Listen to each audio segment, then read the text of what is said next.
자, 오늘은 두 번째 이야기 근위안제에 관해서 말씀을 드리려고 합니다. 그래서 앞서 말씀드린 위장관 약물처럼 임상에서 많은 오해가 있는 약물 중에 하나가 또 근위안제라고 볼 수가 있습니다. 그래서 이 근위안제에 관해서 조금 말씀을 드리겠습니다. 그래서 보통 일단은 우리가 임상에 사용하는 근위안제가 어떤 것이 있는지를 먼저 봐야 되겠지요. 그래서 임상에서 사용하는 근위안제는 크게 여기 보시면 엔티스페스티스틱 드러그와 엔티스페즈모딕 드러그 크게 두 가지가 있습니다. 그래서 보통 우리가 근육통 치료에 사용되는 근위안제는 우리가 엔티스페즈모딕 드러그라 부르고요.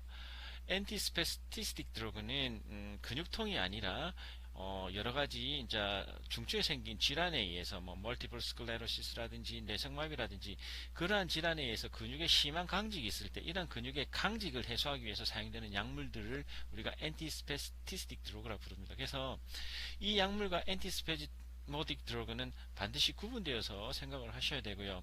이 외에 또 다른 형태의 근이완제라는 게 있습니다. 그거는 우리가 다 뉴로머스큘라 블라커라고 부르는데 이 약물은 전신마취에서 골격근의 이완을 유도하는 약물이거든요. 그래서 대표적으로 숙시닐콜린 같은 약물이 있는데 이런 약물들은 우리가 임상에서 일반 의사들이 흔히 사용하는 약물은 아니기 때문에 굳이 이 근이완제에 따로 넣진 않았습니다만은 그런 형태의 약물도 있다 이렇게 아시면 될 것 같고요. 그래서 우리가 임상에서 주로 사용되는 스페즈모딕 드러그, 엔티스페즈모딕 드러그, 즉 근육통 치료에 사용되는 약물은 어떤 게 있는지를 살펴보면 일단 크게는 벤조다이아제핀계와 벤조다이아제핀계가 아닌 이게 크게 두 가지로 크게 분류를 할 수 있습니다. 그래서 벤조다이아제핀계는 아주 유명한 약물 있죠. 다이아제팜이 유명하고요. 넌 벤조다이아제핀계에는 뭐 역사적으로 여러 가지 많은 약물들이 있었지만 지금은 사이클로벤자프린이 가장 유명하다. 그래서 이 두 가지 약물만 좀 기억을 해주시면 될 것 같습니다.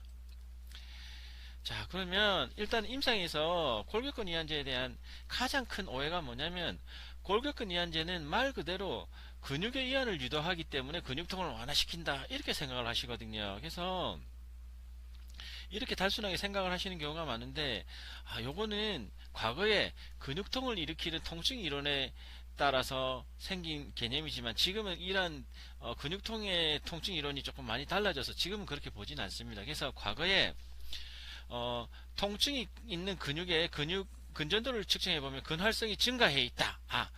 즉 근육의 경련이 일어나서 근활성이 증가해 있다. 이렇게 보거든요. 즉 근육통과 근육의 경련을 같은 개념으로 봤습니다. 그래서 근육통을 치료해주는 약물 먹었을 때 근육통이 완화됐다는 약물은 근육의 경련을 줄여준다. 즉 근육을 이완시키기 때문에 근육통을 완화시켜준다.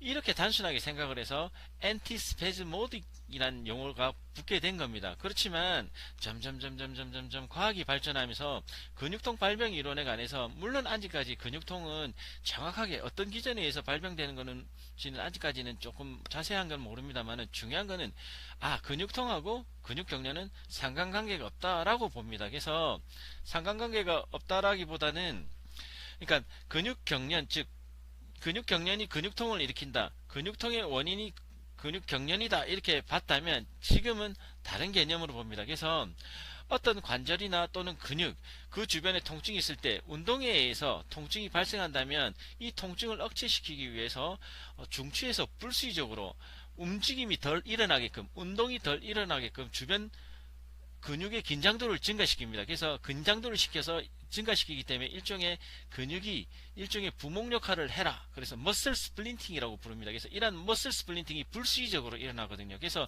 이런 거를 우리가 프로텍티브 머슬 스플린팅, 보호성 근긴장이라 부릅니다. 그래서 보호성 근긴장에 의해서 통증을 완화시키는 기전으로 근육의 근활성이 증가한다고 봅니다. 그래서 아까 말씀드린 거랑 좀 다른 거죠.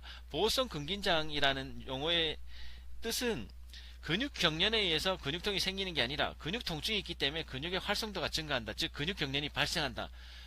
이렇게 보시면 될 것 같습니다. 그래서 근육의 활성도가 증가하기 때문에 근육의 통증이 증가한다. 이 개념은 과거의 개념이고 근육 통증이 발생하면 근육의 활성도가 증가한다. 이게 최근의 개념이라고 보시면 됩니다. 어쨌든 근육 통증하고 근육 경련하고는 크게 관련이 없다. 이렇게 보시면 됩니다. 그런데도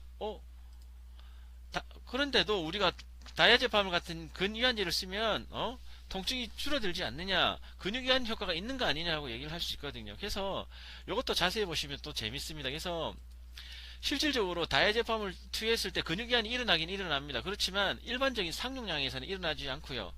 매우 고용량에서 사용했을 때 근육이완 효과가 나타납니다. 그래서 이에 관한 자료는 2001년도에 몰레큘러 파마콜로지라는 학술지에 실린 이 연구를 보면 아실 수 있는데, 이거는 쥐를 대상으로 이루어진 동물 실험입니다. 그래서 이 연구를 보면, 자, 여기 나와 있는데, 쥐에서 근육이완을 일으키기 위해서 어느 정도의 다이아제팜이 투여돼야 되느냐, 그걸 조사를 했는데 킬로그램당 30mg입니다. 그래서 이 용량은 엄청난 용량입니다. 그래서 보통 임상에서 우리가 환자를 대상으로 다이아제팜을 사용할 때 보통은 2mm, 5mm 혹은 10mm를 취침 전에 사용하거든요. 그래서 10mg을 정도를 사용하는데, 만약에 이 실질적으로 근육이완 효과를 일으키기 위해서 킬로그램당 30mg을 투여를 한다면 60kg을 가진 성인에 있어서는 10mg을 3 곱하기 60, 180알을 처방을 해야 된다는 뜻입니다. 이 정도 용량은 근위한 효과를 일으키긴 일으키겠지만 이거는 슈어사이드에 사용되는 용량이거든요.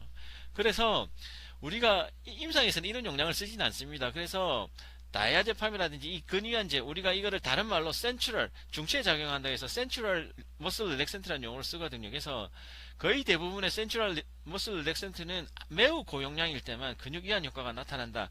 그렇기 때문에 우리가 임상에서 사용하는 용량은 실질적으로 근위안을 유도해서 통증을 완화시키는 게 아니라, 그러면 어떤 이유에서 이런 약들을 썼을 때 통증이 완화되느냐, 근육통이 완화되느냐, 그거는 요즘은 이렇게 봅니다. 이런 약들이 가지고 있는 부수적인 작용이 세데이션이 있습니다. 즉 수면을 유도하는 작용이 있거든요. 그래서 근육통 환자에서 이런 약들을 사용했을 때 수면을 유도를 해서 잠을 잘 자게끔 해서 근육통을 완화시킨다.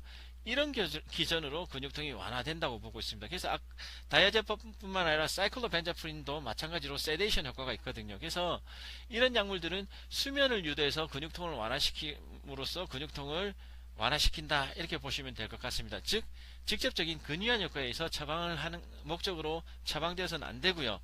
그래서 근육통하면 단순하게 무분별하게 근위안제를 처방을 하는데, 실질적으로 그렇게 처방하지 마시고요. 근육 통증이 있든 관절 통증이 있든 환자가 최근에 수면이 부족했다라고 판단이 되면 그때는 근위안제를 처방해 주시는 게 좋습니다.